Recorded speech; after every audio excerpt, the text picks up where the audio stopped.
I was stunned when I came to work yesterday morning and brokenhearted at what I saw a member of Congress doing. A member of Congress who listened in on a phone call from the President of the United States to a young wife, and in his way tried to express that opinion. He's a brave man, a fallen hero. He knew what he was getting himself into because he enlisted. There's no reason to enlist. He enlisted.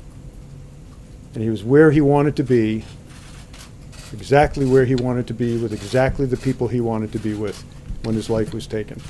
That was the message. That was the message that was transmitted.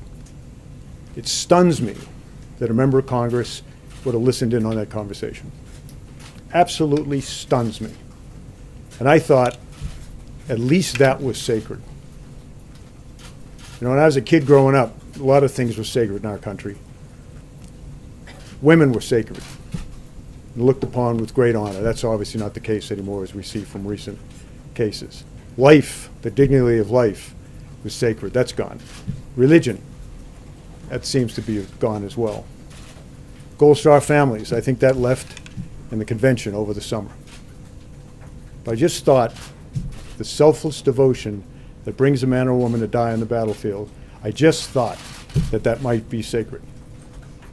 And when I listened to this woman and what she was saying and what she was doing on TV, the only thing I could do to collect my thoughts was to go and walk among the finest men and women on this earth. And you can always find them because they're in Arlington National Cemetery.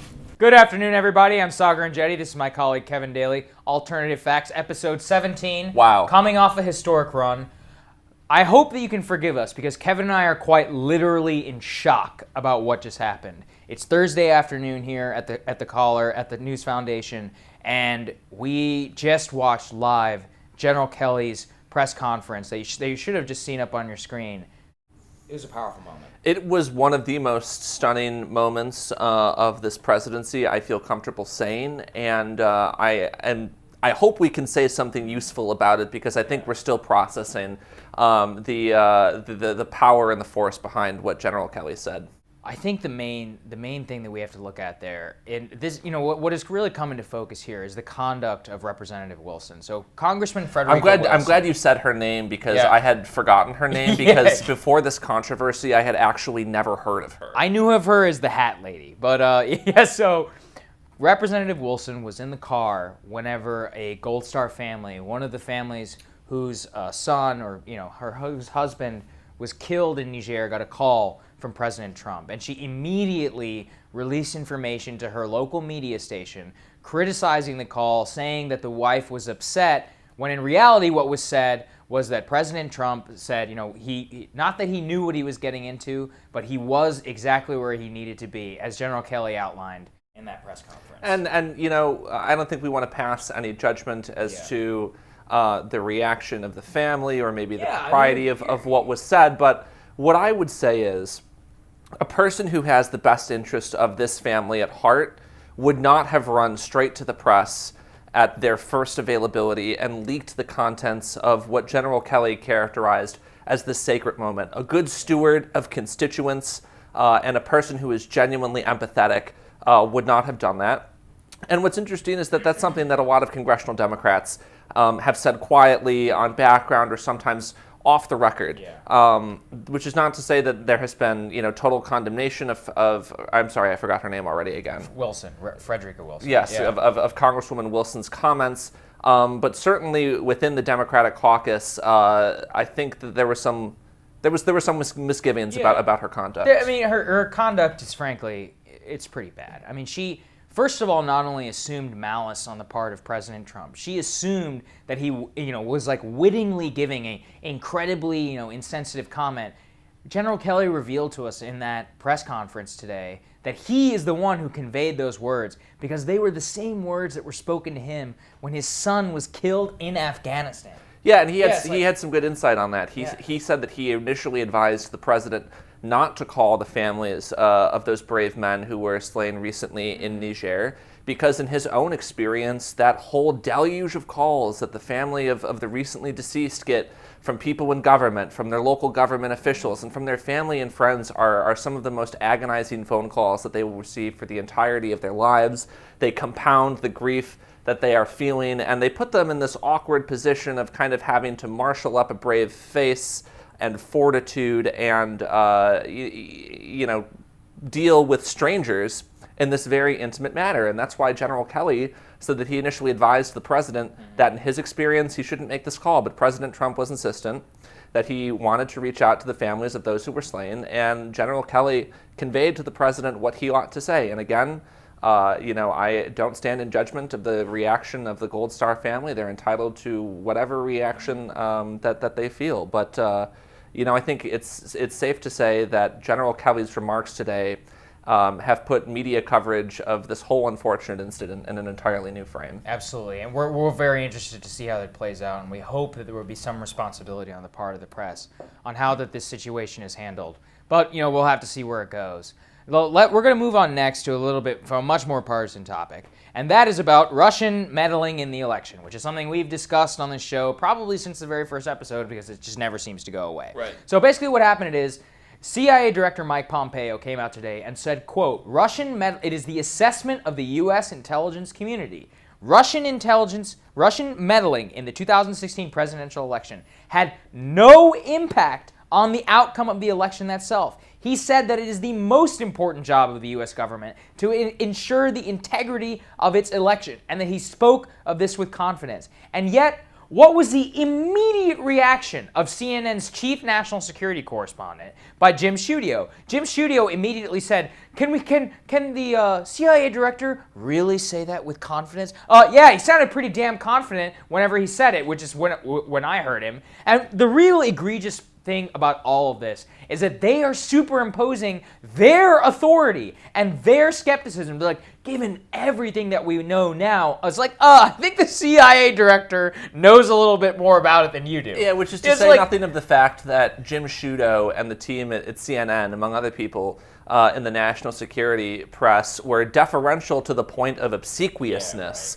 when the intelligence community first released its finding that Russia interfered in a substantial way in the 2016 presidential election, such that their determinations, were beyond any skepticism or any criticism whatsoever. And look, I'm inclined to give a great deal of deference to the findings of the intelligence community, but if you are going to be dogmatic about the findings of the intelligence community on one subject, I have to question why you are, suddenly awash with skepticism at a statement that is made by the director of the Central Intelligence Agency. The point here is they don't actually give a damn what the intelligence agency says. They have their preconceived notion of exactly what happened. You have Hillary Clinton out there pushing the same literal fake news that, this is the deciding factor in all of this. You have people out there writing takes about how the Electoral College is now a national security threat because some crappy Facebook ads. Really? Yeah, oh yeah. So some crappy Facebook amazing. ads can be targeted to Michigan and all these other people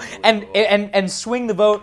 This is utter insanity, revisionist history. I have said this here so many times. These people simply cannot believe that anyone would vote for Donald Trump, and that the Russians must have duped them into it. Yeah, and that's a really important point that you bring up, because this coverage reveals exactly what these people think of you. I'm talking about you, the viewer. Yeah, absolutely. They don't have any regard for you. They are convinced that you could only vote for Donald Trump as, the result of invidious interference from foreign countries. It is unbelievable to many members of the Washington and New York press that any person could consciously and reasonably weigh their options and choose Donald Trump against Hillary Clinton. The only way they can't conceive of it. The only way that Donald Trump could have won is if 60 million Americans were tricked. The message to all of you is that a crappy Facebook ad, which you scrolled through once on the way to click on your friend's dog picture, is what convinced you to vote for Donald Trump.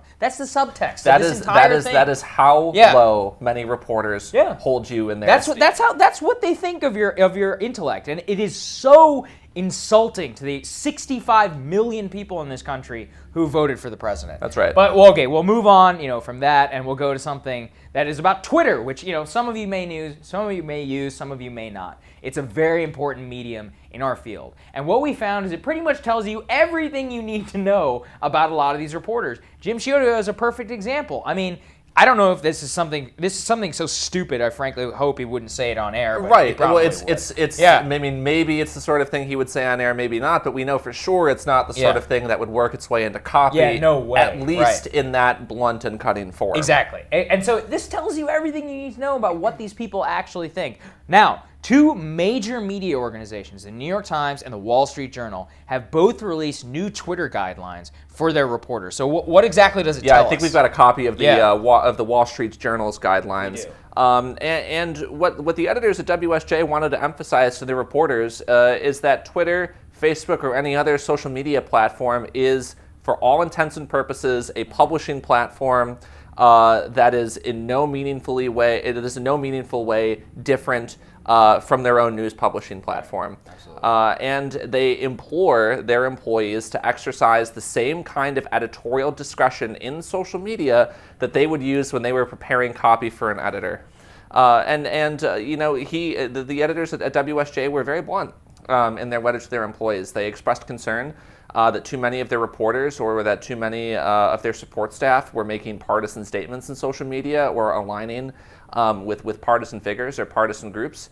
And they further said that there are too many of their employees who frankly spend too much time on Twitter and spend too much time on social media. And that cannot be emphasized enough. No, it's absolutely true. And one of the things that annoys me the most is that it's these same companies that are the ones, these reporters hold themselves up as the paragons of truth. And that's what's most cutting about this, is that these people are just as partisan as everybody else, and they let it shine. And yet, if you go and you point it out, they'll be like, oh, you're anti-truth, like you're fake news. Yeah, right. It's like, this is a joke, okay? I'm kind of mixed on this entire policy, because I saw a pretty good take, and I think it was from a liberal guy where he had a conservative colleague. He's like, I kind of like knowing that my reporter is so conservative, and he's like, it helps me channel the way he views the facts. Look, if people, I think in copy were more upfront about their priors, that would be a useful thing. Right. But on the other hand, I think what's bad, Twitter is bad in two respects. In the first place, reporters are people, and reporters, like any other person,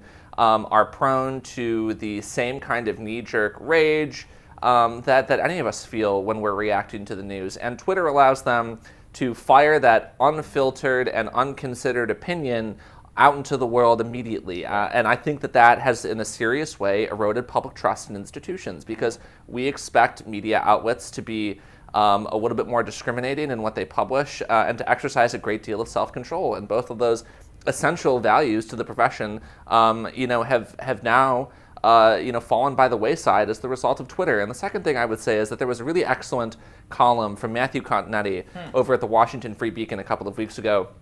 It was in part dedicated to kind of a meditation on how reporters talk to one another, and how reporters aren't really writing for you, the reader, they're writing for one another. Yeah. And Twitter is the primary way that reporters talk to each other. Twitter is the primary way that reporters kind of lavish praise on one another and curry favor with one another. And it's also, the echo chamber from which narratives emerge, right?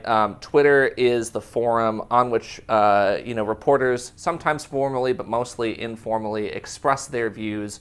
And from that exchange, narratives begin to emerge. So it's this kind of shallow groupthink that is becoming increasingly characteristic of media that emerges from Twitter. And it's been a terrible development for the profession. Excellent point. So the TLDR of all of this is, please don't tweet. Never tweet. Never tweet. Never tweet. That's pretty much what it comes down to. Thank you all so much for joining us. As you said, we're pretty subdued because we watched General Kelly's. It was a really sobering moment. It really was. Thank you so much, episode 17, for our historic run. I forgot to remind you to check in. You have to check in. Email me, tweet me, Facebook me. If you're in an Uber, text me. If you're in an Uber right now, I need you to share your ride with me. Share your ride with me so I can track now. it. I can track your movements. It's really important. All right. Thank you everybody so much. Thank Sagar and Jetty and Kevin Daly at the Daily Caller News Foundation. Alternative Facts. Have a good weekend.